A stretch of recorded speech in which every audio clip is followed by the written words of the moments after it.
ما شاء الله لا حول ولا قوة إلا بالله العلي العظيم. حسبنا الله ونعم الوكيل، نعم المولى ونعم النصير. أعوذ بالله من الشيطان اللعين الرجيم. بسم الله الرحمن الرحيم. رب اشرح لي صدري ويسر لي أمري واحلل عقدة من لساني يفقه قولي. الحمد لله رب العالمين والعاقبة للمتقين والجنة للمؤمنين والنار للملحدين والمنافقين والكافرين والعاصين والظالمين. وصلى الله على سيدنا ومولانا وحبيب قلوبنا وطبيب نفوسنا وشفيع ذنوبنا مولانا ومولى الثقلين جد الحسن والحسين القاسم المصطفى محمد. اللهم صل على محمد وعلى آله الأطيبين الأنجبين الأطهرين الأكرمين المعصومين المظلومين المنتخبين المنتجبين، سيما بقية الله الأعظم في الأرضين، روحي وارواح العالمين لتراب مقدمه الفداء، واللعنة الدائمة الباقية على أعدائهم أجمعين من الآن إلى قيام يوم الدين. آمين رب العالمين. أما بعد فقد قال مولانا امیر المؤمنین علیہ الصلاۃ والسلام: الا ان اللسان بضعۃ من الانسان. صلوات بھیجیے گا برمائیں.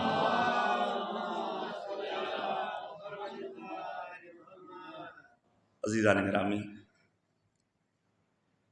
ایک بار پھر سریا سادات ضلع ہردوئی کی یہ سالانہ مجالس بسلسلہ انہدام جنت البقیع. ابتدائے سخن میں ہی خداوند کریم کی بارگاہ میں دعا گو ہیں کہ پروردگار آل سعود کو نابود فرمائیں اور جنت البقیع کی تعمیر کی راہ جلد از جلد ہموار ہو، تاکہ مؤمنین بڑی تعداد میں اہل بیت اطہار علیہم الصلوۃ والسلام سے عشق و محبت کے اظہار کی خاطر اپنے آپ کو جنت البقیع کے قبرستان میں پہنچائیں. پیش کروں گا میں چند ایک مطالب اس سلسلے میں بھی.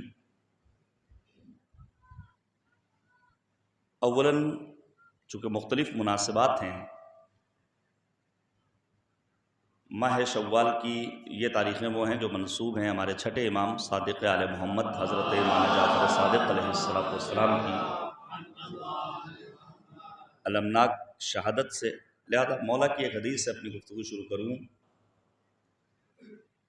مولا امام صادق فرماتے ہیں: من جلس، اللہم صل علی محمد وآل محمد وعجل فرج. توجہ کیجئے گا. من جلس مجلسا یحیی فیہ امرنا لم یمت قلبہ یوم تموت القلوب. کہ جو شخص ہماری ایسی بزم میں بیٹھے جہاں ہمارے امر کو زندہ کیا جا رہا ہو، تو ایسی بزم میں بیٹھنے والوں کا دل اس دن مردہ نہیں ہوگا جب تمام انسانیت کے قلوب مردہ ہوں گے.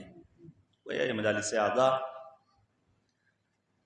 یہ تذکرہ قرآن و اہل بیت حیات القلوب کا ذریعہ ہے.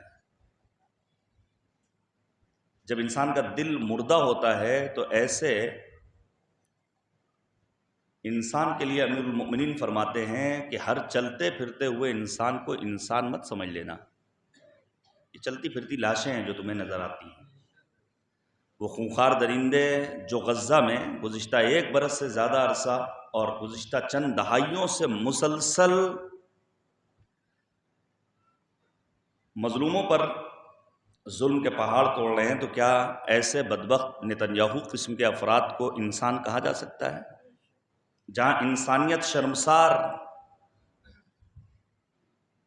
جہاں جنگ بندی کے رولز اور قوانین کو توڑتے ہوئے ہزاروں بے گناہوں کو مارا گیا۔ آپ سوچئے ابھی ایک 500 700 ہزار اسکوائر فٹ کا مکان اگر گرایا جائے تو اس کا ملبہ 2-4-10 گھنٹوں میں ہٹ جائے گا۔ غزہ شہر میں اگر صرف آج کی تاریخ سے ملبہ ہٹانے کی مہم شروع کی جائے تو 10 سال لگیں گے اس ملبے کو ہٹانے کے لیے۔ خداوند کریم کی بارگاہ میں دعا گو ہے پروردگار بحق قرآن و اہل بیت مظلوموں کی حمایت فرمائے اور ظالموں کو نیست و نابود فرمائے۔ ان مجالس اعزا کا چند ایک مقصد ہو سکتا ہے۔ اولاً ہمارے بزرگوں کو ایک مرتبہ بیٹھنا پڑے گا۔ مجالس اعزا کا مقصد یہ ہے چونکہ سالانہ ایک پروگرام ہے تو ہونا ہے، چونکہ دیگر بستیوں میں بھی پروگرامز ہوتے ہیں، لہذا ہمیں بھی اپنے محلے میں، اپنے علاقے میں، اپنے گاؤں میں، اپنے قریے میں مجلس اعزا کا اہتمام کرنا ہے۔ جلدی سے سن لیجئے، جب تک ہمارے لیے ان مجالس اعزا کا فلسفہ اور مقصد کلیئر نہیں ہوگا، واضح نہیں ہوگا، تو مجالس بے رونق نظر آئے گی۔ اتنی عمدہ سوچ پڑھ دی آپ نے، خدا آپ کو سلامت رکھے۔ اس قسم کے بزرگ ہمارے سماج میں بہت کم ہیں، انگشت شمار، اور اچھی بات یہ ہے کہ آپ نوجوانوں کی تربیت کر رہے ہیں تاکہ آپ کے بعد بھی یہ سلسلہ یوں ہی جاری و ساری رہے انشاءاللہ العزیز۔ تو ہمارا مجالس اعزا کا مقصد کیا ہے؟ کیا صرف اس لیے کہ چونکہ دیگر بستیوں میں پروگرامز ہو رہے ہیں لہذا ہمیں کرنا ہے، چونکہ ہمارے ہاں ہوتا چلا جائے لہذا کرنا ہے؟ یعنی اس کے پیچھے کوئی اور لاجک، کوئی اور منطق؟ جلدی سے سن لیجئے۔ ہم اور آپ جو زندگی بسر کر رہے ہیں تو سب سے پہلا بنیادی سوال یہ ہے کہ ہماری زندگی کا ہدف اور ٹارگٹ کیا ہے؟ اگر آپ مغربی ممالک سے سوال کریں گے تو ان کا جواب یہ ہوگا کہ تمہاری زندگی کا ہدف ہے آزادی کا حصول، تم آزاد رہو۔ یہ دنیا میں جتنے ظلم، بربریت، تشدد، آلام، مصائب، مشکلات، اس کی ایک وجہ آزادی۔ آزادی کا تقاضا یہ کہتا ہے کہ انسان کی جیب میں پیسہ ہونا چاہیے، اب وہ پیسہ 1 نمبر کا ہو یا 2 نمبر کا ہو۔ یہ انگلش دانشوروں نے پیش کیا، راسل اور ہیکل کا نظریہ موجود ہے۔ آزادی کا تقاضا یہ کہتا ہے کہ انسان جتنا کم لباس پہنے وہ اتنا زیادہ آزاد ہے۔ آپ چلے جائیے شہروں میں، شاپنگ مال میں، ریلوے اسٹیشن پر، ایئرپورٹ پر، مختلف ٹھکانوں پر آپ کو نظر آ جائیں گے میل اور فیمیل، لڑکے اور لڑکیاں، مرد اور خاتون، اور جتنا کم لباس پہنے ہوں اتنا زیادہ انہیں آزاد تصور کیا جاتا ہے۔ کسی کو مکان چاہیے تو مکان جتنا بڑا مل جائے، اب وہ مکان اپنا ہو، غصبی ہو، بھائی کی زمین پر قبضہ کیا ہو، اس سے بحث نہیں ہے۔ تو قرآن مجید نے کیا اعلان کیا؟ وَيَضَعُ عَنْهُمْ إِصْرَهُمْ وَالْأَغْلَالَ الَّتِي كَانَتْ عَلَيْهِمْ۔ انبیاء کیوں آئے؟ مرسلین کیوں آئے؟ یہ اولیاء الہی ہادیان برحق کا سلسلہ پروردگار نے کیوں جاری و ساری رکھا؟ اس لیے تاکہ غلامی کی زنجیروں میں جکڑی ہوئی انسانیت کو نجات عطا کرے۔ تو کیا ایسی آزادی کے لیے آئے تھے اہل بیت اطہار، انبیاء کرام، ہادیان برحق، کہ جو جس کو مل جائے 1 نمبر یا 2 نمبر وہ اس کے پاس ہونا چاہیے؟ نہیں، یاد رکھیے گا، مذہب کہتا ہے خبردار اپنی زندگی کے اصل ہدف کو آزادی کا حصول قرار مت دینا، بلکہ تمہاری زندگی کا ٹارگٹ ہونا چاہیے کرامت انسانی کی بقا۔ قرآن نے اعلان کیا وَلَقَدْ كَرَّمْنَا بَنِي آدَمَ وَحَمَلْنَاهُمْ فِي الْبَرِّ وَالْبَحْرِ وَرَزَقْنَاهُمْ مِنَ الطَّيِّبَاتِ وَفَضَّلْنَاهُمْ عَلَى كَثِيرٍ مِّمَّنْ خَلَقْنَا تَفْضِيلًا۔ ہم نے انسان کے سر پر تاج کرامت سجایا ہے، ہم نے انسان کو تمام موجودات اور مخلوقات عالم پر فوقیت اور برتری عطا کی ہے۔ لہذا مذہب کہتا ہے تم اپنی کرامت کی پاسبانی کی فکر کرو۔ اب آپ جلدی سے سن لیجئے تاریخ نے کیا لکھا۔ حاتم طائی نے 40 اونٹ نہر کروائے، اس میں بڑا پاور ہے۔ جو کھانے کی مجلسیں ہوتی ہیں اس کی رونق الگ ہوتی ہے، جہاں معقول انتظام ہو وہاں شان ہی الگ نظر آتی ہے۔ مذہبی پروگرام ہو، دینی پروگرام ہو، سماجی پروگرام ہو، سیاسی پروگرام ہو، اس کی اپنی ایک جاذبیت اور اس میں اپنی ایک کشش ہے۔ اب ظاہر ہے 40 اونٹ نہر کروانے والا حاتم طائی اپنے ہاتھوں کو باندھ کر ٹہل رہا ہے، اچانک کیا دیکھا؟ ایک کسان اپنی زمین پر بیٹھ کر کے سوکھی روٹی کا ٹکڑا کھا رہا ہے۔ حاتم طائی نے فوراً اس کو خطاب کر کے کہا، کیا تمہیں خبر نہیں 40 اونٹ نہر ہوئے ہیں، بڑی تعداد میں لوگ جا رہے ہیں، جوک در جوک۔ دیکھیے اس انسان کا زندگی کا ہدف کرامت انسانی کی بقا تھا کسان معمولی شغل والا تھا، کوئی اچھا پیشہ نہیں تھا، بہت مالدار انسان نہیں تھا، ایک حقیر شغل رکھنے والا، چونکہ قرآن مجید کو سمجھتا تھا، عزت نفس کی اہمیت کو جانتا تھا، بے ساختہ کہتا ہے مجھے حاتم طائی کے در لقموں کی پرواہ نہیں ہے، مجھے وہ لقمہ عزیز ہے جو میں اپنے قوت بازو سے اپنا پسینہ بہا کر حاصل کرنے والا ہوں۔ صلوات بھیجیے گا پر محمد و آل محمد۔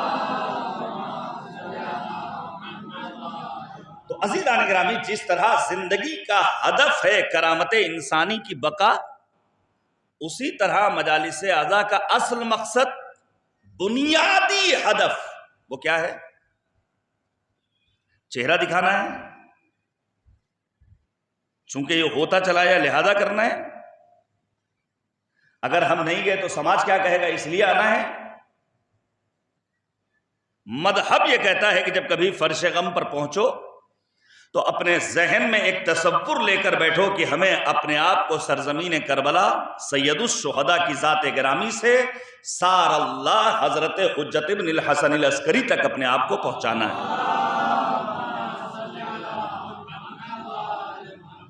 اگر ہماری یہ مجالس اعضاء ظہور کی راہوں کو ہموار نہ کر سکے تو ایک مرتبہ ہمیں سوچنا پڑے گا کہ کہیں پیسوں کا ضیاع تو نہیں، کہیں وقت کی بربادی تو نہیں ہے۔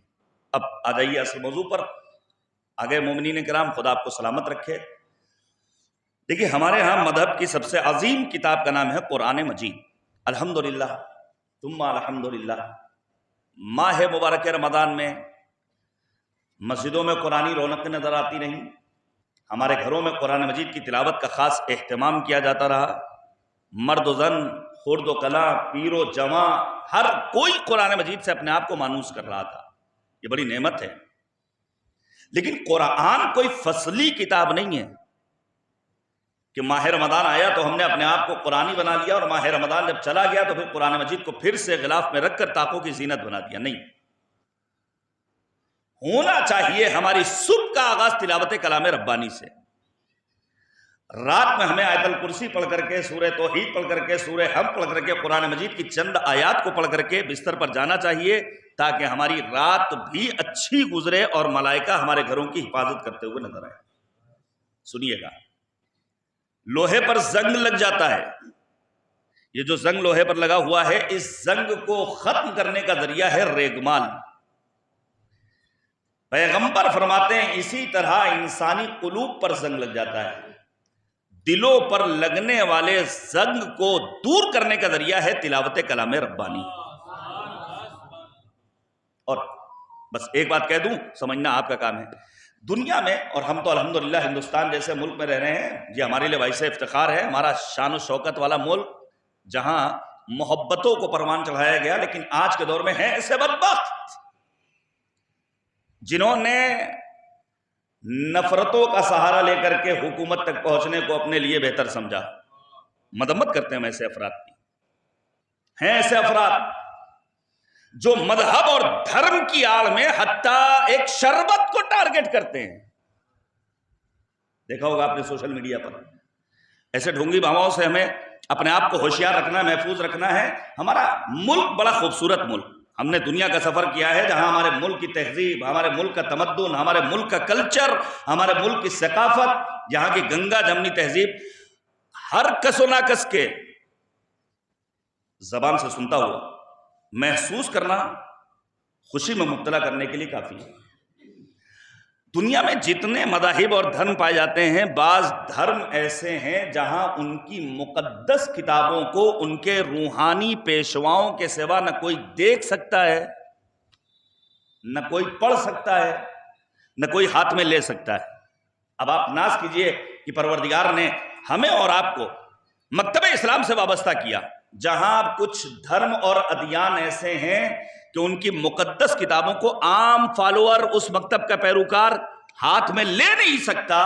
وہیں پروردگار عالم کے احسانات میں سے ایک احسان اور کرم یہ ہے کہ اس نے اپنی عظیم کتاب قرآن مجید کو قلب پیغمبر پر نازل کیا، جسے فقط پڑھنا عبادت نہیں ہے، قرآن کو دیکھ لیا جائے تو عبادت ہے، قرآن کو سن لیا جائے تو عبادت ہے۔ پروردگار تو خدا ہے، تیرا جواب نہیں، رحمتوں کا تیری حساب نہیں، ذکر ہر خوشک و تر کا اس میں ہے، مثل قرآن کوئی کتاب نہیں۔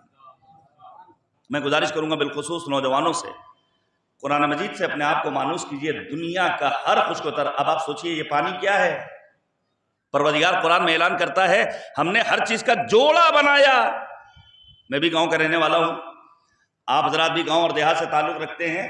ابھی فرض کیجئے اس شہر میں ایک سنگل آم کا پیڑ لگا ہوا ہو، تو ہو سکتا ہے اس آم کے پیڑ پر آپ کو بور نظر آئیں اور محسوس یہ ہو کہ آم بہت پھلے گا، لیکن چونکہ اکلوتا کھڑا ہوا ہے لہذا ایک بھی آپ کو آم اس میں پھلتا ہوا نظر نہیں آئے گا۔ کیوں؟ کیونکہ تنہا ہے۔ لیکن یہی اگر دو پیڑ ہوں تو عام الا ماشاء اللہ، پروردگار نے ہر چیز کا جوڑا بنایا ہے۔ یہ پانی کہاں سے وجود میں آیا؟ ظاہر ہے دو گیسوں نے آپس میں شادی کی، جس کے نتیجے میں اللہ نے پانی جیسی عظیم نعمت ہمارے درمیان رکھا ہے۔ یہ آخر ایٹم کیا ہے ہم اور آپ جانیں، یہ آخر پروردگار عالم نے، سن لیے جلدی سے، پروردگار عالم نے سبزیوں میں کیسے جوڑا بنایا، درختوں میں کیسے جوڑا بنایا، نباتات میں کیسے جوڑا بنایا۔ تو کیا لکھا ہے؟ یہ میڈیکل سائنس، یہ جدید علوم جسے آج ثابت کر رہے ہیں، 1400 سال پہلے اسلام کی عظیم کتاب قرآن مجید نے اسے ثابت کر دکھایا۔ آپ سوچئے نر اور مادہ درخت، ادھر سے ایک کیڑا اڑتا ہے، اس کی گرد کو لے جا کر کے اس پر رکھتا ہے، نتیجے میں سبزیاں پیدا ہوتی ہیں۔ یہ الہی کرم ہے کریم پروردگار کا کہ اس نے قرآن مجید میں ہر خوشک و تر کا تذکرہ موجود کر دیا تاکہ انسان پڑھتا چلا جائے اور اپنے دین اور مذہب کو سمجھنے کے ساتھ ساتھ خلاق کائنات، مالک ارض و سماوات، ذات باری تعالیٰ سے اپنے آپ کو آشنا کرتا چلا جائے۔ پہلی کتاب جو بعظمت ہے مکتب اسلام کی وہ ہے قرآن مجید۔ آج جبکہ قرآن کو ٹارگٹ کیا جا رہا ہے، ضرورت اس بات کی ہے کہ ہم اپنے آپ کو قرآن سے آشنا کریں۔ اب میں جہاں تک آپ کو لانا چاہتا تھا، دوسری کتاب جو ہمارے مذہب کی سب سے عظیم کتاب ہے، جلدی سے نام لیجئے، وہ کون سی کتاب ہے؟ نہج البلاغہ۔ سوال، یہ اتنے سارے مومنین ہیں علماء کرام سے اور بزرگوں کے ساتھ، ان میں سے کتنے لوگوں نے اب تک اپنی زندگی میں ایک بار نہج البلاغہ ہاتھ میں لے کر لکھا؟ ابھی پڑھنے کی بات نہیں کر رہا ہوں، صرف اور صرف ہاتھ میں لینے کی بات کر رہا ہوں۔ ہم سے بڑا کوئی مولائی نہیں، ہم سے بڑا کوئی سید نہیں، ہم سے بڑا کوئی مولا کا عاشق نہیں، ہم سے بڑا کوئی غدیری نہیں، ہم سے بڑا کوئی کربلائی نہیں۔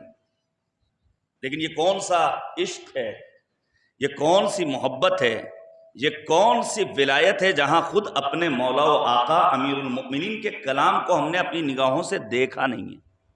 پیش کروں گا میں چند ایک مطالب نہج البلاغہ کے سلسلے میں، اور وہ بھی صرف اس لیے کہ اس برس سنیے گا ماہ مبارک رمضان کی ان تاریخوں میں جو تاریخیں شہادت امیر المؤمنین کی تھیں، عید نوروز کی تاریخ آن پہنچی۔ نوروز ایرانیوں کا تہوار، رہبر انقلاب نے عید نوروز کے موقع پر جو خطاب جاری کیا ہے اس میں خصوصی تاکید کی ہے کہ اس برس ثقافتی میدانوں میں کام کرنے والوں کو میں نصیحت کرتا ہوں کہ وہ نہج البلاغہ کا مطالعہ کریں اور دوسروں کو بھی نہج البلاغہ کی طرف رغبت دلائیں۔ لہذا میرا اب فرض بنتا ہے اور مجھ جیسوں کا یہ فریضہ بنتا ہے، چاہے وہ عالم ہو، چاہے خطیب ہو، چاہے شاعر ہو، چاہے ذاکر ہو، کہ وہ اس برس نہج البلاغہ کو خاص طور سے فوکس کرے۔ سن لیے نہج البلاغہ کے سلسلے میں چند ایک باتیں. سب سے پہلے وقت کا عظیم مرجع جناب آیت اللہ العظمیٰ سید علی سیستانی کا وہ جملہ، جہاں انہوں نے بڑا خوبصورت جملہ کہا ہے، سنیے گا. وہ کہتے ہیں کہ جب بھی کسی جوان کو فرصت ملے نہج البلاغہ کا وہ مطالعہ کرے اور یہ احساس کرے کہ اس کی آرزو پوری ہو گئی اور وہ امام کے پاس بیٹھا ہوا امام کا خطبہ سن رہا ہے. یہ کون کہہ رہا ہے؟ مرجع تقلید جناب آیت ہم میں سے کون ہے جو نہیں چاہتا ہے کہ اس کی امام سے گفتگو ہو؟ ہم اور آپ عریضہ لکھتے ہیں یا نہیں لکھتے ہیں؟ تو اگر انسان یہ چاہتا ہے کہ اسے وہی احساس پیدا ہو جائے اور وہ یہ محسوس کرے کہ امیر المؤمنین اس سے گفتگو کر رہے ہیں، تو وہ نہج البلاغہ کو کھول کر بیٹھ جائے. اسے یہی محسوس ہوگا گویا امیر کائنات، امیر بیان سخن حضرت علی بن ابی طالب علیہ السلام گفتگو. اچھا دیکھیے، صلوات پڑھنے سے نفاق دور ہوتا ہے. اللہم صلی علی محمد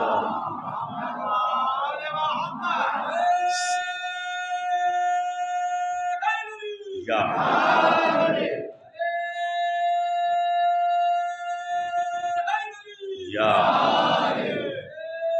اللہم صلی علی محمد وآل محمد وعجل فرج.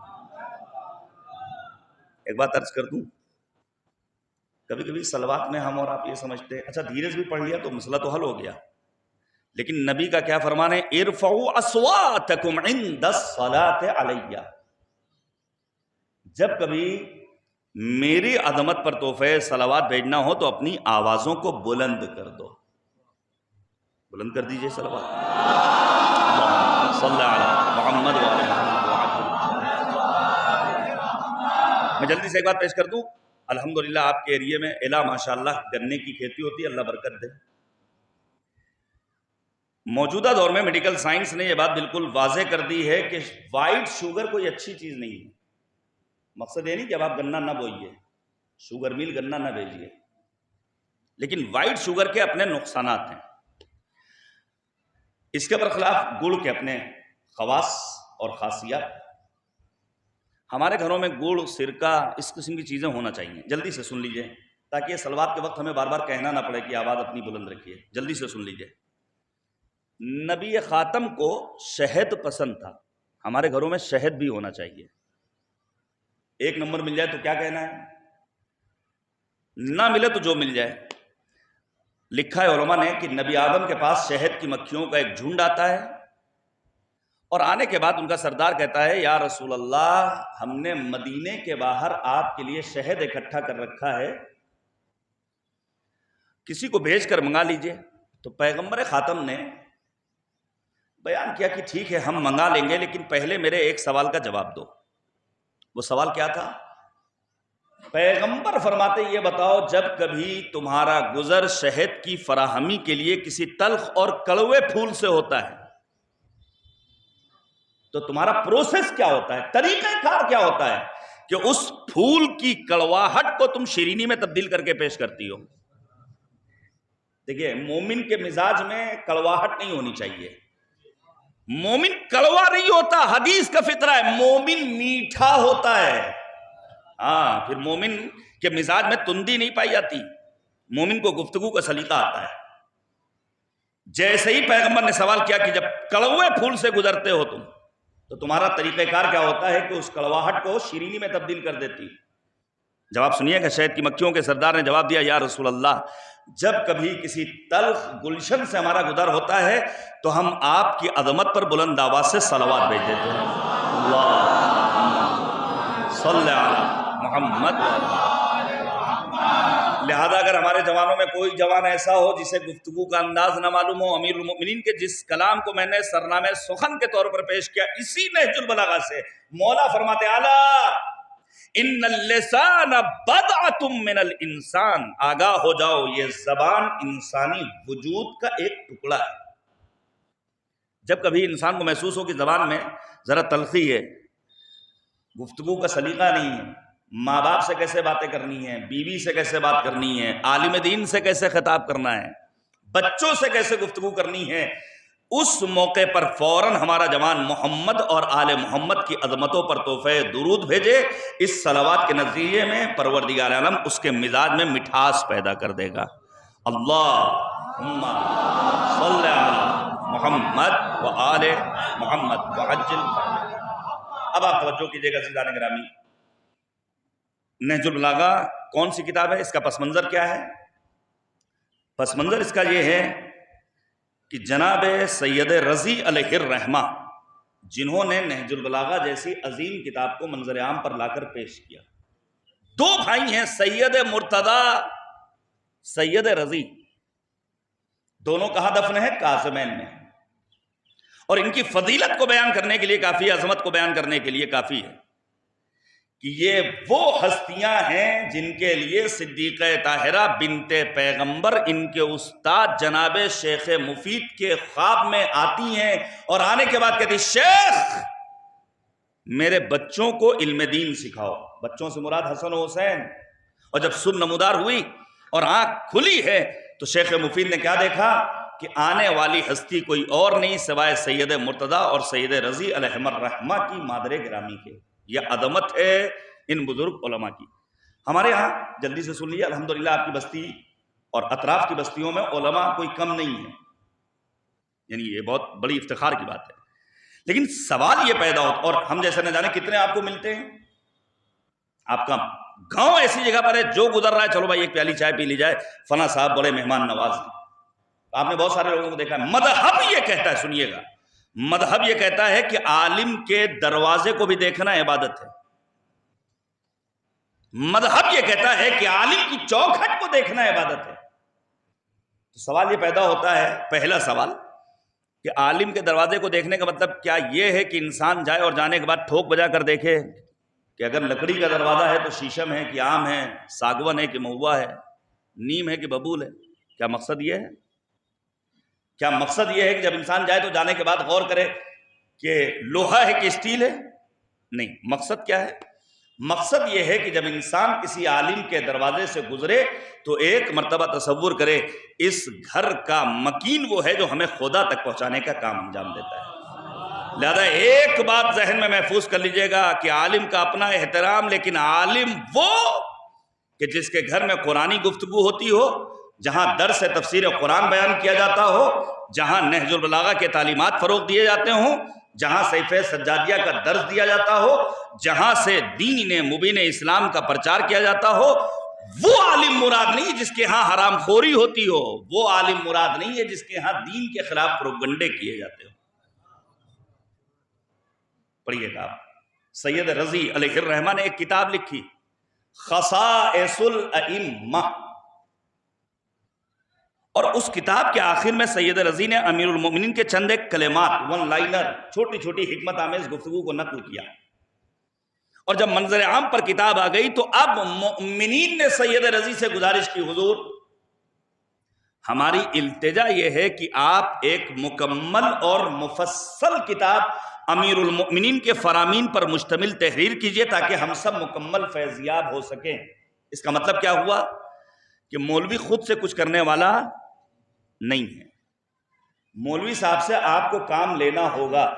میں پھر ہر جگہ معمولاً اس بات کو بیان کرتا ہوں کہ جہاں سالانہ مجالس ہوتی ہیں، کیوں نہیں ہمارے بانیان مجالس، انتظامیہ، ان جیسے پروگرامز کے ذمہ دار حضرات علماء کرام کو ٹاپک دیتے؟ کیوں نہیں کہتے آئیے اور آنے کے بعد صلہ رحم پر گفتگو کیجئے؟ کیوں نہیں کہتے آئیے اور آنے کے بعد علم کی اہمیت پر روشنی ڈالیے؟ کیوں نہیں آتے اور آنے کے بعد سیاسی مسائل پر زور دیتے؟ موضوع نہیں دیا جاتا ہے. یاد رکھیے گا، سید رضی سے لوگوں کا مطالبہ یہ بیان کرتا ہے کہ عام مؤمنین کی ذمہ داری ہے کہ علماء سے اپنی ڈیمانڈ رکھیں اور علماء سے مطالبہ کریں کہ حضور آپ کو یہ کام انجام دینا ہے. اور ظاہر ہے کوئی کام فری میں ہونے والا، ایک آدھ کام تو ہو جائے گا، باقی بہت دیر پا ہونے والا نہیں ہے، اس کے لیے قدردانی بھی کی جانی چاہیے. سید رضی نے نہج البلاغہ جیسی عظیم کتاب کو پیش کیا، نام قرار دیا نہج البلاغہ. علم بیان میں دو لفظیں استعمال ہوتی ہیں، فصاحت اور بلاغت. بہت تفصیلی موضوع ہے. فصاحت کسے کہتے ہیں؟ فصاحت یعنی بات کو بالکل آسان لفظوں میں بیان کرنا. مثلا کوئی انسان اپنے بھائی کو فون کرے اور اسے اپنی ماں کی خیریت پوچھنی ہو تو سیدھا سیدھا سوال، اماں کیسی ہیں؟ یہ ہے فصاحت. لیکن اگر اس نے اپنے بھائی سے فون پر یہ سوال کر لیا کہ میرے باپ کی بیوی کی طبیعت کیسی ہے، تو یہ خلاف فصاحت ہے. یہی حال بلاغت کا ہے. بلاغت یعنی برمحل کسی چیز کو استعمال کرنا. اب مثال کے طور پر ایک انسان کسی ولیمے کی تقریب میں شرکت کر رہا ہے تو وہاں ظاہر پریس کیا ہوا کپڑا پہن کر جائے گا. خاتون جا رہی ہے تو ذرا سا اپنے کو سنوار کے جائے گی، سجا کے جائے گی. لیکن اس کے برخلاف اگر ایک انسان میت میں جا رہا ہے تشییع جنازہ میں شرکت کے لیے، اور وہاں پر وہ تشییع جنازہ میں شرکت کرتے وقت بہت چمک دمک والا کپڑا پہن لے، کوئی خاتون رنگ برنگا کپڑا پہن کر میک اپ کر کے پہنچ جائے، تو ہر دیکھنے والا کہے گا کتنا پھوہڑ انسان ہے، فلاں گھر کی بہو کو دیکھا تھا، اس کو اتنی تمیز نہیں ہے کہ پہننا کیا ہے. بلاغت کا مطلب یہ ہے کہ برمحل بر وقت صحیح لفظ کا استعمال کرنا. جانے قربان جائیں امیر کائنات، امیر المؤمنین، امیر بیان و سخن پر، جنہوں نے بر وقت آسان زبان میں برمحل ان لفظوں کا استعمال کیا ہے کہ آج دنیا عرب امیر المؤمنین کے امیر بیان و فصاحت ہونے پر ناز کرتی ہے. سن لیجئے، مصر کی سرزمین پر ایک کانفرنس ہوتی ہے جہاں موجودہ دور کا ایک عظیم ادیب جو علم بیان پر مکمل کنٹرول رکھنے والا، شکیب ارسلان، شیعہ نہیں ہے. یہ بات ذہنوں سے نکال دیے کہ سنی برے ہوتے ہیں. اب آج کے دور میں تو ہمیں اور آپ کو ماننا پڑے گا کہ شیعہ اور سنی مل کر ہی کوئی ایک کام کر سکتے ہیں. موجودہ دور میں جو ملک کے حالات ہیں وہ بھی آپ کے پیش نظر ہیں. ہمارا اختلاف، یاد رکھیے گا، یہ انہدام جنت البقیع کا جو ٹائٹل لگا ہوا ہے، ہمارا اختلاف اہل سنت سے نہیں ہے. ہمیں بہکایا گیا، ہمیں مس گائیڈ کیا گیا. ہمارا اختلاف وہابیوں سے ہے، ہمارا اختلاف نجدیوں سے ہے، ہمارا اختلاف سعودیوں سے ہے، ہمارا اختلاف سلفیوں سے ہے، ہمارا اختلاف سنی مرجع تقلید آیت اللہ سیستانی کے بقول ہمارے نفس و جان ہیں. میں صرف چند ایک نام لے رہا ہوں، اہل سنت. لیکن ذرا سوچئے کہ انہوں نے امیر المؤمنین کے سلسلے میں کیا کیا کہا جو شاید ایک عام شیعہ بھی بآسانی نہ کہہ سکے. نام لوں آپ کے سامنے. مثلا امام نسائی، کیا موجودہ دور کے کوئی سنی عالم ہے؟ سن 303 میں شہادت ہوئی ہے، وفات نہیں. سنی امام، شہید راہ ولایت امیر المومنین امام نسائی. شام پہنچتے ہیں، کیا دیکھا کہ شام کی سرزمین پر مولا کائنات کو برا بھلا کہا جا رہا ہے. کتاب لکھی علی کے دفاع میں، نتیجے میں بے دردی سے شہید کیا گیا. اسی لیے میں کہتا ہوں شہید راہ ولایت علوی ہیں امام نسائی. اور آگے بڑھیے، سبط ابن جوزی، عالم اہل سنت، آج کے نہیں ہیں، قدیمی علماء میں شمار ہوتا ہے.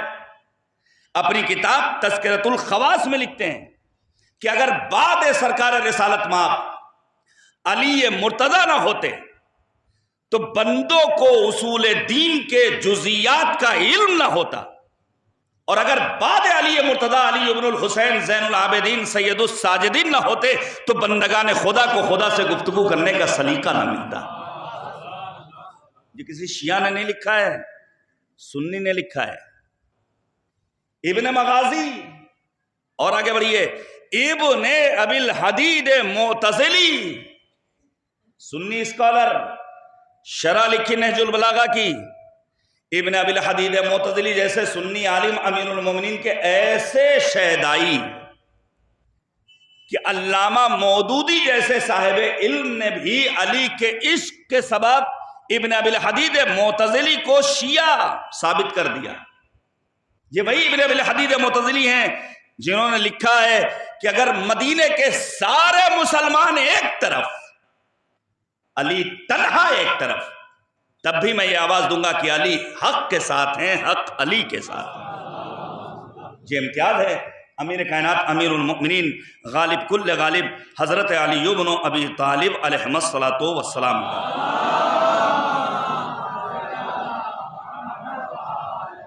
سنیے گا، یا علی، یا علی، اللہم صلی علی محمد وآل محمد وعجل فرجہ۔ سن لیجئے کیا خوب کہہ دیا جناب وسیم امروہوی نے کہ اس میں خدائے پاک کا عرفان ہے علی۔ رحمان کہہ رہا تھا کہ رحمان ہے علی، قرآن کتاب رحم تو عنوان ہے علی، خلاق عالمین کی پہچان ہے علی، نام علی پہ نعمت خالق تمام ہے، مغضوب دل میں عشق علی کا حرام ہے۔ اور پھر کہتے ہیں مغضوب کون؟ جس میں علی کی ولا نہ ہو، مغضوب جس کو معرفت اہدنا نہ ہو، مغضوب وہ جو راہ پہ سیدھا چلا نہ ہو، مغضوب جس کے دل میں نبی کی وفا نہ ہو، مغضوب جو عدو جناب امیر ہے، مغضوب وہ جو منکر عید غدیر ہے۔ صلوات بھیجیے گا پر محمد وآل محمد۔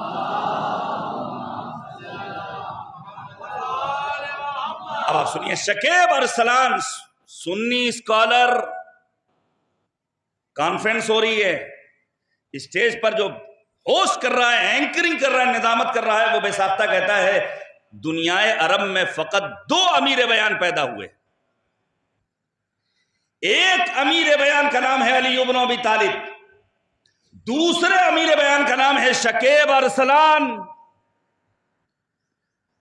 دیکھیے تھا سنی لیکن معرفت تھی، بصیرت تھی، شعور تھا، بے ساختہ مجمع کو چیرتے ہوئے اسٹیج پر پہنچا اور مائک کو تھام کر کہتا ہے خبردار جو میرا مقابلہ امیر بیان و سخن علی بن ابی طالب سے کیا، کہاں وہ آسمان فصاحت و بلاغت کا درخشاں ستارہ، اور کہاں ہم زمین پر رہنے والے خاطی بندے پروردگار۔ یاد رکھنا یہ شکیب ارسلان کا جملہ ہے، یاد رکھنا میں تو علی کے جوتوں کے تسمے بننے کے قابل بھی نہیں۔ لہذا پھر میں گزارش کروں گا، ہمارا اختلاف کس سے ہے؟ سعودیوں سے ہے، نجدیوں سے ہے، وہابیوں سے ہے، وہ جنہوں نے ہمارے ہر عمل کو شرک کہنا شروع کر دیا۔ اب جائیے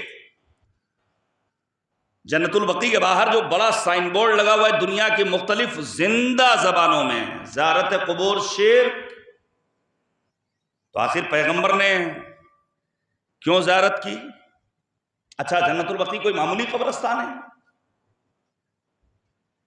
جنت البقیع میں 12,000 اصحاب، شہدائے احد، نبی کی پھوپھیاں، نبی کے چچا، اصحاب پیغمبر میں، انصار میں اسعد ابن زرارہ، مہاجرین میں صحابی پیغمبر عثمان ابن مظعون۔ کتنا جلیل القدر صحابی ہے کہ نبی آدم فرماتے تھے اپنے بیٹے کی رحلت کے بعد پروردگارہ میرے بیٹے کو عثمان ابن مظعون کے ساتھ محشور کرنا۔ اب آپ سوچئے اس جنت البقیع میں اس وقت صرف اصحاب پیغمبر نہیں، صرف شہدائے احد نہیں، صرف قاریان قرآن نہیں، ائمہ اطہار۔ اچھا ایک بات جلدی سے سن لیجئے، ہمیں اپنے اہل سنت بھائیوں کو یہ بتانا ہوگا کہ وہابی نہ ہمارے ہیں نہ تمہارے ہیں۔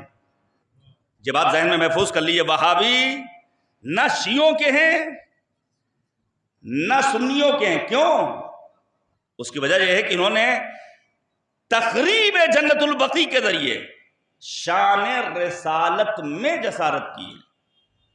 اچھا آپ ذرا وہابی علماء کو پڑھ لیجئے، ابن تیمیہ، بن باز، کیا لکھا ہے بن باز نے اور ان وہابی علماء نے؟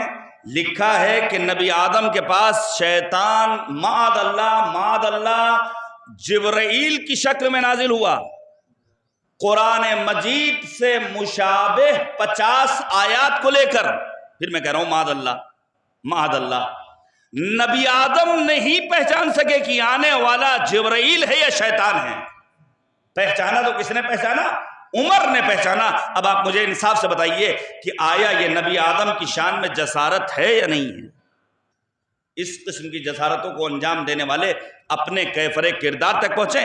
یہ ہماری بارگاہ خداوندی میں دعا ہے اور رب کریم کی بارگاہ میں ہم التجا کرتے ہیں پروردگارہ وہ اسباب فراہم کر دے کہ جنت البقیع میں عالی شان روضے تعمیر ہوں تاکہ عاشقان اہل بیت اطہار دل کھول کر زیارت بھی کر سکیں اور جب ہسائی کر کے دامن مراد بھر کر واپس آ سکیں انشاءاللہ العزیز.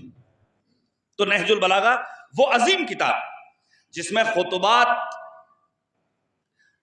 امیر المؤمنین کے مکتوبات اور امیر المؤمنین کے کلمات قصار، جہاں چھوٹی چھوٹی باتوں کے ضمن میں امیر المؤمنین نے کچھ ایسی باتیں بیان کی ہیں جس کے ذریعے ہم اپنے معاشرے اور سوسائٹی کو اعلیٰ انسانی سوسائٹی میں بدل سکتے ہیں.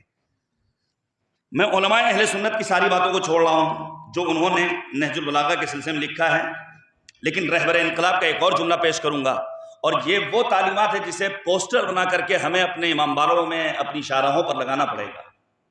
رہبر فرماتے ہیں کہ نہج البلاغہ حقیقت میں امیر المؤمنین علی بن ابی طالب کی معرفت کا ایک مکمل مجموعہ ہے. اگر مولا کو پہچاننا ہے تو نہج البلاغہ کو پہچاننا ہوگا. پھر رہبر فرماتے ہیں کہ نہج البلاغہ ایک مجسم انسان کامل ہے. پھر رہبر فرماتے ہیں کہ نہج البلاغہ اسلام کی ایک عظیم میراث ہے جسے شیعہ سنی تمام اسلامی مکاتب فکر کو زندہ رکھنے کے لیے کوشش کرنا چاہیے. آیت اللہ مکارم شیرازی، آیت اللہ فاضل لنکرانی اور دیگر مراجع اعظام کی باتوں کو چھوڑ رہا ہوں، آگے بڑھ رہا ہوں. مثلا قاہرہ یونیورسٹی کے شعبہ سائنس کے سربراہ علی الجندی شیعہ نہیں ہے.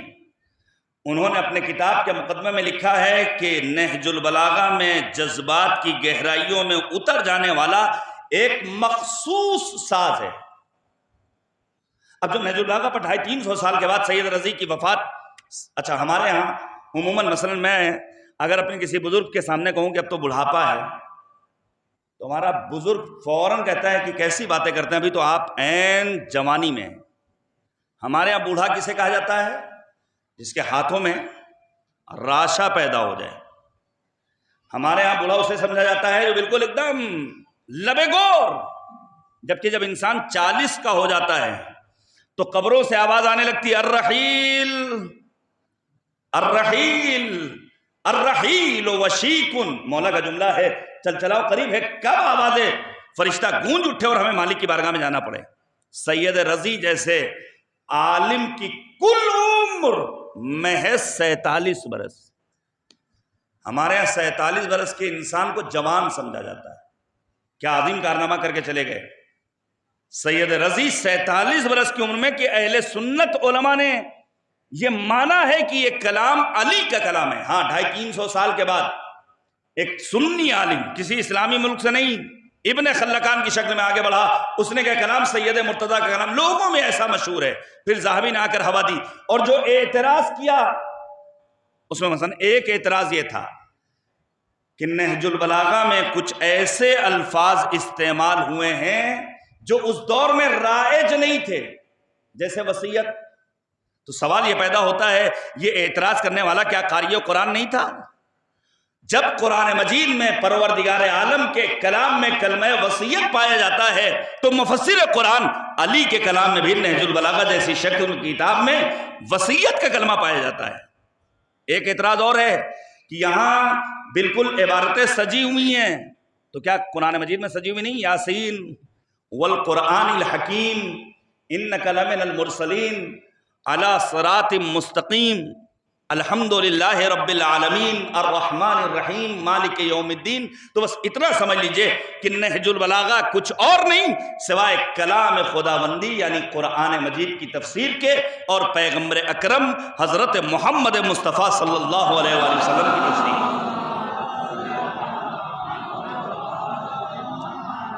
اچھا ایک حدیث اور سن لیجئے، اور یہ حدیث بھی مولا کی ہے. مولا فرماتے ہیں کہ 5 چیزیں ہمیں دوسروں سے ممتاز بناتی ہیں: زیبائی رخسار، چہرے کا حسن اہل بیت کو دوسروں سے الگ کر دیتا ہے۔ پھر مولا فرماتے دوسری چیز جو ہمیں دوسروں سے ممتاز کرتی ہے وہ ہے فصاحت، یہی نہج البلاغہ جس میں فصاحت و بلاغت کا ٹھاٹھے مارتا ہوا سمندر ہے۔ تیسری چیز وہ ہے شجاعت، چوتھی چیز وہ ہے عفو و درگزر، معاف کر دینا، پانچویں چیز وہ ہے خواتین کے درمیان محبوبیت۔ اب میں آپ کے سامنے پیش کروں نہج البلاغہ کا خطبہ نمبر 3، گوگل پہ لکھیے، 1 منٹ میں آ جائے گا، 1 منٹ بھی نہیں، 1 سیکنڈ میں۔ اب تو اے آئی کا زمانہ ہے، آپ جائیے اور جانے کے بعد اے آئی پہ صرف اتنا سرچ کیجئے کہ ہمارے لیے کچھ نہج البلاغہ کے بارے میں بتائیے، پوری ہسٹری آ جائے گی نہج البلاغہ کی۔ خطبہ نمبر 3 جس میں مولا امیر المومنین نے ٹارگٹ کیا ہے خلفائے راشدین کو۔ ایسے علماء اہل سنت ہیں جنہوں نے باوجود کہ ان کے خلفاء کو ٹارگٹ کیا ہے، امیر المومنین نے اس بات کا اقرار کیا ہے کہ یہ کلام کسی اور کا نہیں سوائے علی مرتضی علی بن ابی طالب علیہ الصلوۃ والسلام۔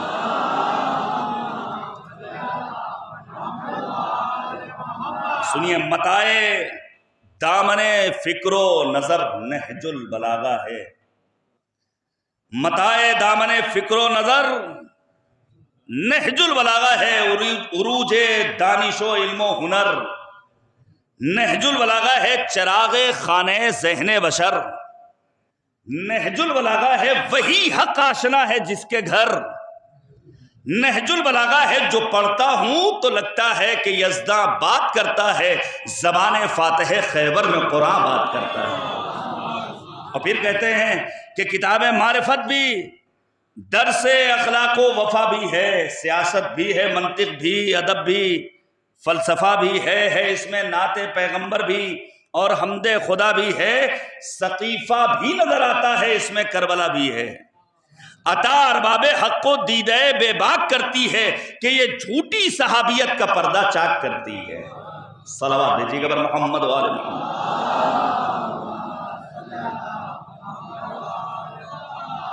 تو پہلی بات تو یہ کہ نہج البلاغہ مولا امیر المومنین کا کلام ہے۔ سن 406 میں سید رضی کی وفات ہوئی ہے، سن 359 میں آپ پیدا ہوئے ہیں، لوگوں کے مطالبے پر آپ نے کتاب لکھی ہے۔ علماء، ابھی تو میں نے غیر مسلم دانشوروں کے اقوال نہیں پیش کیے نہج البلاغہ کے سلسلے میں، سوچیے آپ، انہوں نے پڑھ لیا، ہم نے نہیں پڑھا، ان کی لائبریریز میں موجود ہیں، ہمارے ہاں لائبریری کا تصور نہیں ہے، ہمارے ہاں کتاب خانے کا تصور نہیں۔ نہج البلاغہ میں امیر المومنین کے خطبات ہیں، یعنی تقریریں، امیر المومنین کے خطوط یعنی لیٹرز، اور امیر المومنین کے کلمات قصار۔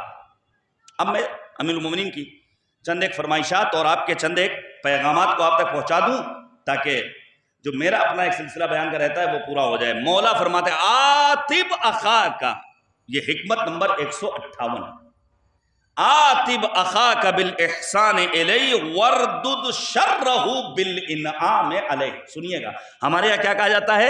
اینٹ کا جواب، اچھا تو اینٹ کا جواب پتھر سے کس کے لیے؟ بھائی کے لیے، پڑوسی کے لیے، رشتہ داروں کے لیے، ماں باپ کے لیے، بیوی بچوں کے لیے، اہل محلہ کے لیے، بستی والوں کے لیے، ملک نہیں، اینٹ کا جواب پتھر سے دشمنوں کے لیے، اسرائیلیوں کے لیے، امریکیوں کے لیے، آل سعود کے لیے، اسلام دشمن عناصر کے لیے، ان کے لیے جو ملک میں نفرتوں کا ماحول پروان چڑھا رہے ہیں، وگرنہ ہم تو محبت والے ہیں، ہمارا مذہب تو کہتا ہے حل الدین الا الحب، دین محبت کے سوا کچھ اور نہیں ہے۔ مولا کیا فرماتے ہیں؟ جب تمہارا کوئی بھائی تمہارے ساتھ غلط کام کرے، برا رویہ پیش کرے، تو اس کے ساتھ نیکی کرو تاکہ وہ اپنی غلطی کی جانب متوجہ ہو۔ دیکھیے الحمدللہ ہم اپنے ظاہر کو سنوارتے بھی ہیں، سجاتے بھی ہیں، ہے نا، ہونا بھی چاہیے، ہمیں اپنے ظاہر کو سنوارنا بھی ہے، لیکن اس سے زیادہ ضروری ہے کہ ہم اپنے باطن میں حسن پیدا کریں۔ ہمارا باطن اگر گندا ہو جائے تو نہ اللہ ہماری عبادتوں کو قبول کرنے والا ہے، نہ ہماری ریاضتیں قبول ہونے والی، نہ ہماری دعائیں قبول ہونے والی ہیں۔ میں ایک سوال کر رہا ہوں، اگر کوئی جواب دے دے تو انعام دوں گا اپنی جیب سے۔ امام سجاد کی دعاؤں کے مجموعے کا نام ہے صحیفہ، یہ معلوم ہے آپ کو؟ صحیفہ سجادیہ کی دعا نمبر 20 کا عنوان کیا ہے؟ دعائے نہیں معلوم، مکارم الاخلاق، ٹھیک ہے؟ پیغمبر نے کیا فرمایا تھا؟ سنیے گا یہ بات، پیغمبر نے فرمایا تھا انما بعثت لاتمم مکارم الاخلاق، میں مبعوث برسالت ہوا ہوں تاکہ اخلاق کو مکارم کی بلندیوں سے ہمکنار کروں۔ اب سوال یہ پیدا ہوتا ہے، یہاں ہمارے برادران تشریف رکھتے ہیں جو مجھ سے بہتر جانتے ہیں، عربی زبان میں اچھے اخلاق کے لیے 2 لفظیں استعمال ہوتی ہیں، ایک ہے مکارم، ایک ہے محاسن، لیکن پیغمبر نے مکارم کا لفظ استعمال کیا۔ امام سجاد کی دعا کا عنوان ہے مکارم، تو کیا مولوی صاحب کی خطابت ہے کہ جو قوم کے جذبات کے ساتھ باتیں کر کے آ کے چلے جاتے ہیں لفافہ لے کر؟ یقیناً کوئی نہ کوئی حکمت ہوگی، میں اس فرق کو واضح کر دوں۔ دیکھیے نیا سیشن شروع ہو گیا ہے، نیا سیشن، بچوں نے اسکول جانا شروع کر دیا ہے۔ یہ الگ بات ہے کہ ابھی ہمارے بچوں کے کورس کی کتابیں دکانوں پر اویلیبل، 2 آج لے لیجئے، 1 3 دن بعد لیجئے گا، چوتھی 5 دن بعد لیجئے گا، اور کتاب سرکاری اسکول کی 200 روپے کی، پرائیویٹ اسکول کی 5000 روپے کی، نہیں معلوم کس ہاتھ سے وہ کتاب بنی ہوتی ہے۔ مثلا فرسٹ سیکنڈ کے بچوں کی کتابوں کی قیمت 500-600 روپے، ایک کتاب کی قیمت، ایک کتاب۔ گورنمنٹ اس مسئلے میں بولنا نہیں پسند کرتی، سروے کرایا جائے کہ آخر یہ private doctor, private hospitals, private nursing homes, یہ پرائیویٹ اسکولز لوگوں کی جیبوں پر ڈاکہ کیوں ڈال رہے ہیں؟ لیکن اس موضوع پر ہماری حکومت بولنے کو تیار۔ جو ہمارا بچپنے کا دور تھا، یہ ہم سے پہلے، یعنی آج سے تقریباً ہم کہہ سکتے ہیں 35-37 برس قبل غربت تھی، اور غربت کے ساتھ ساتھ ہمارے گھر کی خواتین اور ہماری ماؤں کو زندگی گزارنے کا سلیقہ معلوم تھا۔ سنیے گا، یہ باتیں کوئی نہیں پڑھے گا۔ آج ہر بچے کے پاس 2-4 ربر، وہ 2 پینسل بیڈ کے نیچے پڑی ہوئی ہے، وہ 1 ربر کہیں ڈسٹ بن میں پڑا ہوا ہے، اس کا رنگ ذرا سا خراب ہو گیا تو فوراً نیا نکال لیا۔ لیکن جو ہمارا بچپنا تھا، اسے کنجوسی سے تعبیر مت کیجیے گا، یہ ماؤں کا سلیقہ تھا۔ آج سے 30-35 برس قبل ہمارے ربر کو سوراخ کر کے پینسل باکس سے باندھ دیا جاتا تھا کہ جب تک یہ ختم نہیں ہوگا دوسرا ملنے والا۔ لیکن آج تو ماشاءاللہ یہ جو ہماری بہنیں بیٹھی ہوئی ہیں، اور تقریباً ہر گھر کا کم و بیش یہی عالم ہے، صرف بچے کی سلیپر کا رنگ ذرا سا بگڑ جائے اب نہیں چاہیے۔ آپ کو معلوم ہے، میں بتاؤں آپ رونے لگیں گے، اس وقت دنیا میں 60 ملین بچے وہ ہیں جو بھوکے اسکول جا رہے ہیں۔ 1 ارب آبادی دنیا کی ایسی جن کی پر ڈے انکم $1 بس 85-87 روپے۔ اس وقت دنیا میں مرنے والوں میں ہر منٹ 3 افراد وہ ہیں جو بھوک سے مر رہے ہیں۔ ہمارے ملک میں بھوکوں کی تعداد کتنی ہے؟ لاکھوں میں نہیں، کروڑوں میں، اور ہم ہیں کہ اپنی خواہشات کے اسیر۔ صرف چپل کا رنگ بدل گیا ہے تو چپل نہیں آنا ہے۔ اب سن لیجئے، جب ہمارا بچپنا تھا، چپل جوتا اگر ٹوٹ جاتا تھا تو ہم لے کر کہاں جاتے تھے؟ موچی کے پاس۔ اب فرض کیجئے میرا جوتا، میں مکارم اور محاسن کا فرق بیان کر رہا ہوں، فرض کیجئے میرا جوتا ٹوٹا، میں لے کر پہنچا موچی کے پاس، میں نے کہا بھیا کتنے پیسے لگیں گے؟ اس نے کہا اس میں 3 کوکے لگیں گے اور اس کے ہوں گے فرض کیجئے 30 روپے۔ میں نے کہا بسم اللہ آپ بنائیے، میں سبزی لے کر آ رہا ہوں۔ اس نے 1 کیل لگائی، دوسری لگائی، تیسری لگائی، اچانک اس نے جوتے کو پلٹ کر دیکھا اور پھر اپنے آپ سے گویا ہوا کہ اگر اس میں 1 کیل اور لگ جائے تو میرے کسٹمر کے جوتے میں مزید مضبوطی پیدا ہو جائے گی۔ اب آپ توجہ کیجئے گا میرے عزیزوں، لیکن جیسے ہی اس نے یہ ایک اچھا خیال اپنے تک پہنچایا، فوراً شیطان ملعون نے اپنا کام کیا کہ مانگے 30 ہیں، 1 اور لگا دو گے تو ہو جائیں گے 40، 10 اور مانگ لینا۔ لیکن اسی ہنگام وہ اپنے دل میں اپنے آپ سے باتیں کرتے ہوئے کہتا ہے چونکہ ہمارا ایگریمنٹ 30 روپے کا ہو چکا ہے، اب ہمیں ایکسٹرا 10 روپے مانگنے کا حق نہیں۔ اور پھر بے ساختہ کہتا ہے ہم اپنی جانب سے 10 روپے قربان کر دیں گے، 1 کیل اور لگا دیں گے، تاکہ آنے والے کے جوتے میں مضبوطی پیدا ہو جائے۔ مذہب کہتا ہے جس جگہ انسان اپنے ذاتی مفادات کو قربان کر کے دوسروں کے فائدے کو مد نظر رکھا جائے تو اس کے لیے کہا جائے گا یہ انسان محاسن اخلاق نہیں بلکہ مکارم اخلاق کی بلندیوں کو فائز۔ صلوات بھیجیے گا بر محمد و آل محمد۔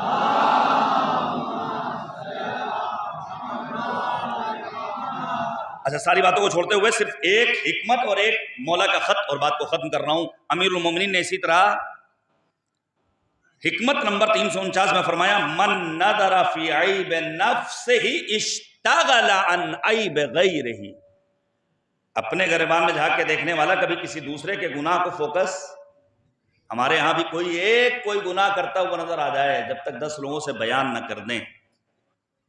آپ کو معلوم ہے یہ کتنا کریم پروردگار ہے جس نے ستار العیوب ہونے کا ثبوت دیا، ہمارے گناہوں کی پردہ پوشی کی۔ اگر ہمارے گناہوں کی فہرست منظر عام پر آ جائے تو معصوم فرماتے ہیں لو تکاشفتم لما تدافنتم، تمہاری میت سڑتی رہے گی، کوئی تمہیں دفن کرنے والا نہیں ملے گا۔ لہذا ہمیں اپنے گناہوں کو دیکھنا ہے، کسی اور کے گناہ کو فوکس۔ پھر مولا اسی میں فرماتے ہیں ومن کثر کلامہ کثر خطاؤہ، جو زیادہ بولے گا غلطیاں اس سے زیادہ ہوں گی۔ پھر مولا فرماتے ہیں ومن کثر خطاؤہ قل حیاؤہ، جس سے غلطیاں زیادہ ہوں گی اس کی حیا کم ہوگی۔ پھر مولا فرماتے ہیں ومن قل حیاؤہ قل ورعہ، جس کی حیا کم ہوگی اس کی پارسائی اور پرہیزگاری کم ہوگی۔ پڑھیے گا، یہ امیر المومنین کا فرمان نہج البلاغہ میں موجود ہے۔ عموماً ہمارے ہاں حیا کو بھی شرم سمجھ لیا جاتا ہے۔ نہیں، یاد رکھیے گا اردو زبان میں اتنی وسعت نہیں ہے کہ وہ حیا کے صحیح معنی کو پہنچا سکے۔ شرم ایک اضطراری عمل ہے، حیا ایک اختیاری عمل ہے۔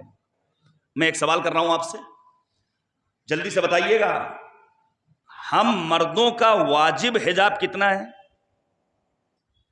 یہ تو معلوم ہونا چاہیے، ہمارے گھروں میں توضیح مسائل ہونا چاہیے۔ ہم مردوں کا واجب حجاب کتنا ہے؟ ستر عورتین۔ اب ستر عورتین کے بعد اگر ہم میں سے کوئی انسان اپنے گھر کے باہر گلی میں کھڑا ہو جائے، اپنی گلی میں چلنا شروع کر دے، محلے میں چلا جائے، چچا کے گھر چلا جائے، ہائی وے پر پہنچ جائے، تو کیا اس نے خدا کی نافرمانی کی ہے؟ کیا گناہ کیا ہے؟ نہیں۔ اور آسان کر دوں، اور میں بالکل صاف پڑھنے کا عادی ہوں، چونکہ زمانہ ایسا آن پہنچا ہے کہ اب بچوں کو، نوجوانوں کو سمجھایا جائے۔ میں ایک سوال کر رہا ہوں، کیا اگر کوئی مرد یا کوئی انسان اپنے حجرے میں، اپنے بیڈ روم میں ننگا سونا چاہتا ہے، سو سکتا ہے کہ نہیں؟ مذہب نے روکا نہیں ہے، لیکن یاد رکھیے گا جہاں مغرب والوں کی فکر ہمارے اوپر حاوی ہوگی تو وہاں انسان اس طرح گھر سے باہر نکلنا اپنے لیے باعث فخر سمجھے گا۔ لیکن وہ جملہ جو میں نے ابتدائی سخن میں کہا، مذہب کہتا ہے تمہاری زندگی کا ٹارگٹ ہونا چاہیے کرامت انسانی کی بقا۔ مذہب کہتا ہے یاد رکھو اگرچہ تمہارے لیے شرعی اعتبار سے حرام نہیں ہے، لیکن کرامت انسانی کا تقاضا یہ کہتا ہے ایسا لباس زیب تن کرو جو تمہاری انسانیت کے شایان شان ہو۔ لہذا گھروں میں تو سینڈو بنیائن گرمی جیسے لگتا ہے ساری انہی کے اوپر نازل ہو گئی۔ یاد رکھیے گا جو ہم لباس پہن رہے ہیں یہ لباس بھی ہمارے بچوں کے مستقبل اور ان کی تربیت پر اثر انداز ہونے والا ہے۔ ایسا لباس گھر میں پہنا جائے جو ہمارے بچوں کی تربیت کو اچھا بنائے، جو ہمارے بچوں کے مستقبل کی ضمانت بن جائے۔ حیا کے لیے امیر المومنین کی تاکید، اہل بیت طاہرین کی تاکید، میں اس کو چھوڑ رہا ہوں۔ آخری بات، امیر المومنین کا ایک خط ہے نہج البلاغہ میں جو خط نمبر ہے 68، اور یہ ظاہری خلافت کے پہلے مولا نے لکھا ہے جناب سلمان فارسی کو۔ سلمان فارسی کی عظیم شخصیت، جن کے معجزات اور کرامات اگر بیان کیا جائے تو میں سمجھتا ہوں کہ فلک شگاف نعرے لگ جائیں گے، اور یہاں سے لے کر کے ہردوئی تک آواز پہنچ جائے گی، شاہجہاں پور تک پہنچ جائے گی۔ کیا عظیم شخصیت سلمان فارسی کی، نہیں جانتے ہمارے مومنین سلمان فارسی کی کل عمر کتنی تھی؟ کوئی بتائے؟ نہیں معلوم۔ سلمان فارسی کتنی عمر میں مسلمان ہوئے؟ نہیں معلوم۔ کہاں سے پہنچے پیغمبر تک؟ نہیں معلوم۔ لیکن بڑی عظیم شخصیت جناب سلمان فارسی کی۔ اب سن لیجئے، مولا امیر، یہ ان لوگوں کے لیے پیغام جو کاہل ہیں، یہ ان لوگوں کے لیے پیغام جو کامچور ہیں، یہ ان لوگوں کے لیے پیغام جن کو محنت کرنا گوارا نہیں ہے۔ ہوتے ہیں نا کچھ لوگ، ہوتے ہیں کچھ لوگ جو اپنی جوانیوں کو کسی نیتا کے چکر میں برباد کرتے ہیں، کسی مولوی اور ملا اور مفتی کے چکر میں برباد کرتے ہیں۔ آپ نے دیکھا ہوگا بہت سارے لوگوں کو، وہ بس صرف فارچونر پہ بیٹھنے کا موقع مل جائے، 4 عدد گٹکے کی پڑیا مل جائے، لمبی لمبی ڈرائیونگ کا موقع، بس اس کے سوچیے اللہ نے اتنا بڑا وجود دیا ہے، کیا با استعداد اور با صلاحیت بنایا ہے انسان کو، لیکن انسان اپنی جوانیوں کو تباہ کرتا ہے۔ پیغام ہے ان جوانوں کے نام جو کامچور کاہل قسم کے۔ مولا امیر المومنین نے سلمان فارسی کو خط لکھا، سلمان دنیا کی مثال سانپ جیسی ہے، یہ امیر المومنین کا فرمان ہے، جو دیکھنے میں بڑا نرم و لطیف و نازک، لیکن زہر اس کا ہلاک کنندہ۔ اور پھر امیر المومنین نے، اچھا کیا مولا کا مقصد یہ ہے کہ اب دنیا کے لیے ہم اپنے گھر سے باہر نہ نکلیں، ہم جیسے لوگ مجلسیں پڑھنے نہ نکلیں، کاروباری لوگ دکان کا شٹر نہ کھولیں، آفس والے لوگ جاب کے لیے نہ جائیں، کھیتی کسانی والا انسان مزدوری نہ کرے؟ کیا مقصد یہ؟ پھر مولا لکھتے ہیں سلمان دنیا میں جس چیز سے زیادہ وابستہ ہو اس سے رخ موڑ لو، کیونکہ دنیا کی کوئی چیز تمہارے ساتھ جانے والی، یہ امیر المومنین کا فرمان ہے۔ یاد رکھیے گا میرے عزیزو، اس کا مقصد یہ رہی ہے، میں جلدی سے روایت پیش کر دوں۔ جو لوگ اور جو مومنین زیارت کرنے کے لیے عراق گئے ہیں، خدا ہم سب کو توفیق دے انشاءاللہ بار بار پہنچے مولا کی بارگاہ میں۔ مسجد کوفہ سے امیر المومنین کے گھر کا فاصلہ اتنا سا، بہت مختصر سا۔ روایت کہتی ہے امیر المومنین مسجد کوفہ پہنچے، ابھی کوفے آئے ہیں۔ یہ ان لوگوں کے لیے پیغام دے رہا ہوں جو کامچور، کاہل، تساہلی کا یاد رکھیے گا، یہ میرے جو بزرگ بیٹھے ہیں میرے باپ سے بھی زیادہ عمر ہے، خدا ان سب کو سلام۔ مذہب ان بزرگوں کو بھی بیکار دیکھنا پسند نہیں کرتا ہے، مذہب ہمارے بزرگوں کو بھی بیکار، البتہ مقصد یہ نہیں جب ہمارے بزرگ جا کر کے دکان کھول لیں، جو کام ان کے شایان شان ہے، جو کام ان کی عمر کے اعتبار سے مسجد کی انتظامیہ کو شامل ہو سکتے ہیں۔ اگر ٹیچر تھے تو ریٹائرمنٹ کے بعد بچوں کو پڑھا سکتے ہیں، گائیڈ کر سکتے ہیں، کاؤنسلنگ کر سکتے ہیں، جو جس کا شعبہ۔ روایت پیش کر دوں، وہ روایت بعد میں پیش کروں گا۔ روایت کہتی ہے پیغمبر خاتم نبی آدم سرکار رسالت مآب حضرت محمد مصطفیٰ صلی اللہ علیہ وآلہ وسلم، بس میں نے ختم کر دیا۔ پیغمبر آدم ایک راستے سے گزر رہے ہیں، کچھ لوگ بیٹھے ہوئے ہیں، پیغمبر چلے گئے اپنے ساتھیوں کے ساتھ، تھوڑی دیر کے بعد نبی آدم کی ادھر سے واپسی ہوئی، پیغمبر نے کہا سلام علیکم۔ اب اصحاب پیغمبر کو حیرت ہوئی، اور ان میں سے کسی نے سوال کر لیا یا رسول اللہ جب آپ گئے تب بھی یہ لوگ بیٹھے ہوئے تھے، تب آپ نے سلام نہیں کیا، اب جب آپ واپس آئے تب آپ نے سلام کیا، وجہ؟ نبی آدم نے کیا خوبصورت جواب دیا، نبی فرماتے ہیں سنو، جب ہم گئے تب یہ بیکار بیٹھے تھے، اب جب واپس آئے ہیں تو یہ زمین پر نقشہ بنا رہے ہیں، یہی اتنا مختصر سا عمل پروردگار کو پسند ہے۔ پروردگار بیکار لوگوں کو دیکھنا پسند، یہ لہذا جو دکانوں پر بیٹھ کر کے ٹائم پاس کیا جاتا ہے، اگر اتنا وقت گھر میں بچوں کو، بیوی کو، ماں باپ کو، بھائی بہن کو، اعزاء اقربا کو دے دیا جائے تو میں سمجھتا ہوں ہمارا معاشرہ جنت نظیر ہو سکتا ہے۔ امیر المومنین کوفے پہنچے ہیں، گھر سے نکلے مسجد کوفہ میں داخل ہوئے، مولا نے کیا دیکھا؟ کچھ لوگ لائن سے کٹورا لیے بیٹھے ہیں، خالی کٹورا۔ امیر المومنین کو حیرت ہوئی، مولا نے پوچھا مولا، امیر المومنین نے سوال کیا یہ کون لوگ ہیں؟ سنیں گے جواب، لوگوں نے جواب دیا رجال الحق، رجل کی جمع ہے رجال، حق آپ جانتے ہیں، رجل کہتے ہیں مرد کو، رجال الحق یعنی مولا یہ مردان حق ہیں۔ یہ کس علی سے کہا جا رہا ہے؟ جسے پیغمبر نے خود مرد کا بھی ٹائٹل دیا ہے، اور یہ بھی فرمایا علی حق کے ساتھ ہیں، حق علی کے ساتھ ہیں۔ امیر المومنین کو جیسے ہی یہ جواب ملا، مولا امیر المومنین نے سوال کیا ذرا ان کی کوالٹی اور صفت تو بتاؤ کہ آخر یہ مردان حق ہیں کیوں؟ سنیں گے جواب دینے والوں نے جواب دیا اے مولا امیر المومنین یہ یہیں بیٹھے رہتے ہیں خالی کٹورا لے کر، اگر کوئی ان کو کھانا دے دیتا ہے تو اس کا شکریہ ادا کر دیتے ہیں، اور اگر کوئی کچھ نہیں دیتا ہے تو صبر کیے ہوئے بیٹھے رہتے ہیں. جواب سنیں گے؟ مولا کائنات پر جانے قربان امیر المومنین فرماتے ہیں ان میں اور کوفے کی گلیوں میں پھرنے والے آوارہ کتوں کے درمیان کوئی فرق نہیں ہے. یہ آوارہ کتے بھی وہ ہیں جو گھروں کے سامنے بیٹھتے ہیں, اگر کھانا مل جاتا ہے تو دم ہلا کر شکریہ ادا کر دیتے ہیں, نہیں ملتا ہے تو صبر کرتے ہیں. مولا فرماتے جاؤ کام کرو, محنت کرو, پسینہ بہاؤ, اور پھر جو اللہ دے دے اس کے اوپر صبر و شکر کرو. اسی کو مولانا روم نے کہا گر توکل می کنی درکار کن, کشت کن پس تکیے بر جبار کن. اگر ذات خدا پہ بھروسہ کرنا ہے تو بیلچہ ہاتھ میں لو, زمین کو نہ ہموار کرو, آبیاری کرو, دانہ پاشی کرو, سینے گیتی کو چاک کرنے کے بعد دانے گندم کو زمین کے سپرد کرو, تمام تر مراحل کاشتکاری کو مکمل کر لینے کے بعد اب خدا سے لو لگاؤ.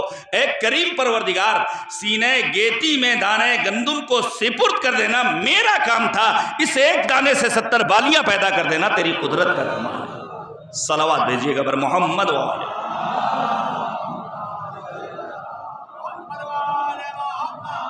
بس میں نے ختم کر دیا. خداوند کریم کی بارگاہ میں دعا کرتا ہوں پروردگارہ ہمارے اس ذکر کا جو بھی ثواب ہے وہ ہمارے جملہ مرحومین بالخصوص اس بستی کے تمام مؤمنین اور مومنات جو دنیا سے گزر چکے ہیں ان کی ارواح تک منتقل فرما. ہمارے بزرگوں کا سایہ ہمارے سروں پر دراز فرما. ہمیں علماء سے دین لینے کی توفیق عنایت فرما. معبود پرچم اسلام کو سربلند فرما. اے کریم پروردگار ہمارے اوقاف کی حفاظت فرما, ظالموں کو نابود فرما, مظلوم فلسطینیوں کی حمایت اور نصرت فرما. دعاؤں کی قبولیت کے لیے, ملک کی سالمیت کے لیے, اپنی حفاظت کے لیے ایک باباد بلند نعرہ صلوات محمد پیش کروں گا. میں مصائب اور گزارش کروں گا. دیکھیے مجلس کا اصل مقصد آنسو. اچھا آج رونے پر کوئی پابندی تو ہے نہیں, اور مصائب کا مقصد ہرگز 20 منٹ 25 منٹ مصائب نہیں.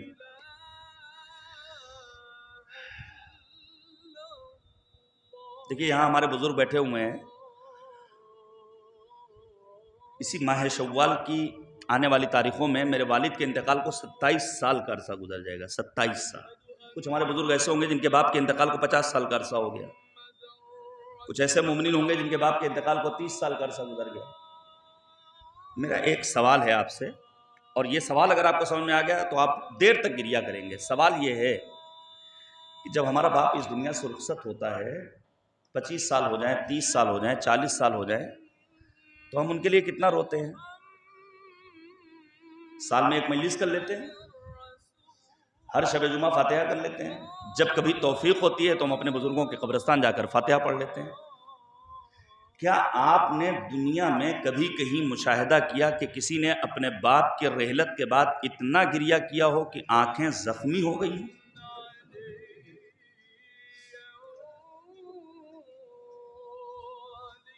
کیا نظر آتا ہے کہ کوئی انسان اپنے باپ کی رحلت کے بعد, اپنے عزیز کی جدائی کے بعد اتنا گریہ کرے کہ رخسار پر زخم کے نشان نمایاں ہو جائیں؟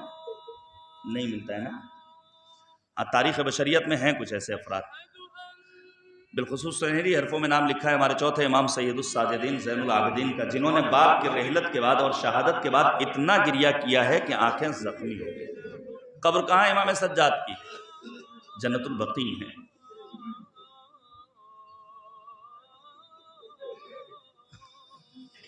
کہاں امام حسن کی قبر؟ جنت البقیع ہے. کہاں امام باقر و امام صادق کی قبر؟ جنت. خداوند کریم کی بارگاہ میں دعا ان آنسوؤں کے سائے میں, اے کریم پروردگار جنت البقیع میں روزوں کی تعمیر.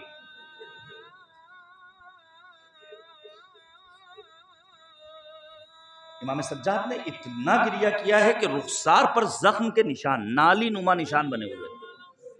اور جب جناب منہال نے آ کر, سنیے گا, جب جناب منہال نے آ کر امام سجاد سے یہ عرض کیا کہ مولا شہادت تو آپ کی میراث ہے, امام نے کیا, خدا ہماری بہنوں کے پردوں کی حفاظت کرے, اس موقع پر امام نے کیا کہا تھا؟ منہال تم نے انصاف نہیں کیا,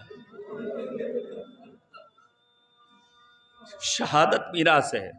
لیکن ماؤں بہنوں بیٹیوں کا پھوپھیوں کا بے مقنوں چادر کوفہ و شام کے بازار و دربار میں آنا بھی کیا ہماری. اتنے میں سنیے گا، اتنے میں امام سجاد کو یہ خبر ملتی ہے کہ مختار نے انتقام لینا شروع کیا ہے. جیسے ہی امام سجاد کو خبر ملی کہ جناب مختار نے انتقام نہیں ملتا ہے کہ امام سجاد نے پوچھا ہو کہ میرے بابا حسین ابن علی کا قاتل پکڑا گیا کہ نہیں پکڑا گیا، نہیں پوچھا. نہیں ملتا ہے کہ امام سجاد نے سوال کیا ہو میرے چچا عباس کے بازوؤں کو قلم کرنے والا پکڑا گیا کہ نہیں. نہیں ملتا ہے کہ امام سجاد نے پوچھا ہو میرے جواں سال بھیا علی اکبر کے سینے پر برچھی کا پھل مارنے والا پکڑا گیا کہ نہیں ملتا ہے کہ امام سجاد نے سوال کیا ہو میرے بھیا قاسم کے لاشے کو پامال کرنے والا پکڑا گیا. امام نے فقط ایک سوال کیا، خدا ہماری ماں اور بہنوں کی گودیوں کو سلامت رکھے، امام نے صرف ایک سوال کیا ہے میرے 6 ماہ کے بھیا علی اصغر کا قاتل پکڑا گیا کہ نہیں.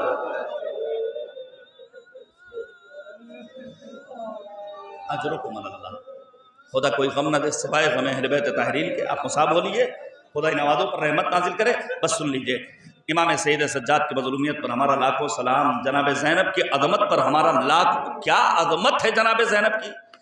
اچھا، مظلومیت کے جنازے تو مدینے میں سارے ہیں، اہل بیت کے سارے جنازے مظلومیت کے ہیں. پیغمبر کا جنازہ مظلومیت کا، صدیقہ طاہرہ کا جنازہ مظلومیت کا، امام حسن کا جنازہ مظلومیت کا، امیر المؤمنین کا جنازہ مظلومیت کا.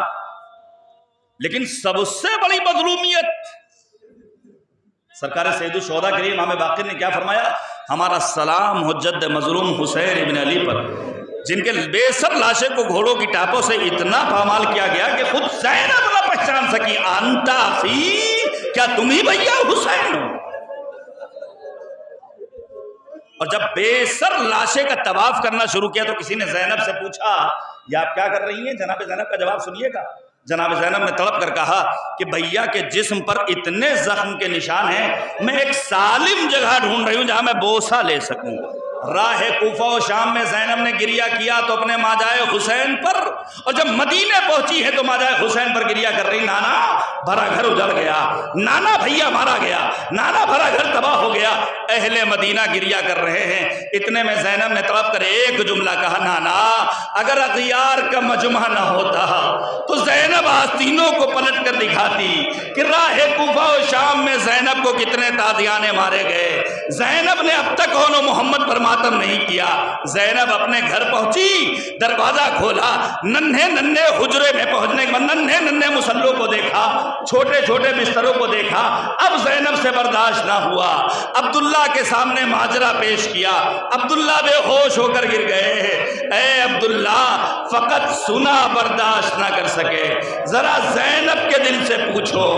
70 قدم کے فاصلے سے ماں جائے حسین کے سر و تن میں جدائی دیکھتی رہی، آواز دیتی رہی، اے پسر ساتھ تو کھڑا دیکھ رہا ہے میرا ماں جائے.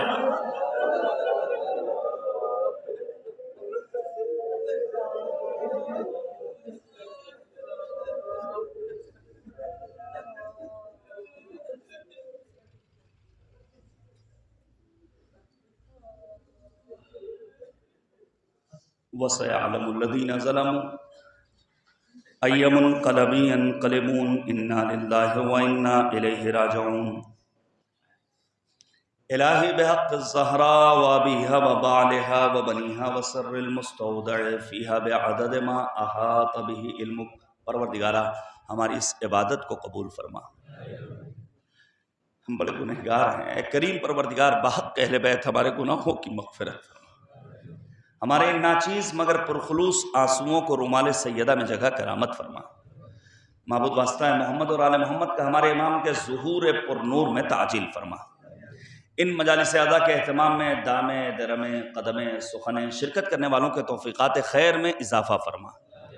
معبود واسطہ محمد اور آل محمد کا ہمارے جوانوں کو اشرار کے شر سے محفوظ فرما. اس روح زمین پر جہاں بھی نام پیغمبر لینے والے مؤمنین و مسلمین موجود ہیں، معبود مسلمانوں کی حفاظت فرما، ظالموں کو نابود فرما. مظلوم فلسطینیوں کی، مظلوم اہل شام کی، مظلوم یمنیوں کی، مظلوم پارا چنار کے مؤمنین کی، مظلوم لبنانیوں کی خصوصی حمایت اور نصرت فرما. ظالم و غاصب امریکہ، اسرائیل اور آل سعود کو نابود فرما۔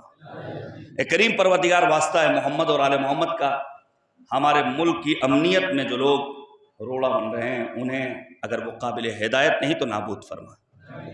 اے کریم پروردگار، ہمارے ملک میں امن و امان بحال فرما، جو بھی مریض ہے اسے شفاء کامل و عاجل عنایت فرما۔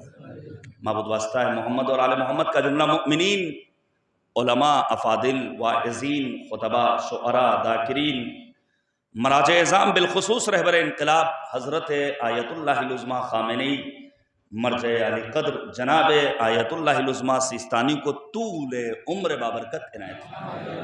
معبود، ہم سب کو حج بیت اللہ اور زیارات عتبات عالیات سے مشرف فرما۔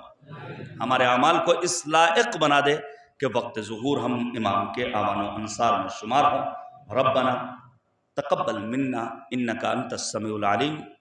ایک اچھا مجمع ہے، میں گزارش کروں گا اپنے تمام حاضرین سے اور ناظرین سے کہ ایک مرتبہ سورہ حمد اور 3 مرتبہ سورہ توحید پڑھ کر جملہ مومنین اور مؤمنات کی ارواح کو ارسال فرما دیں۔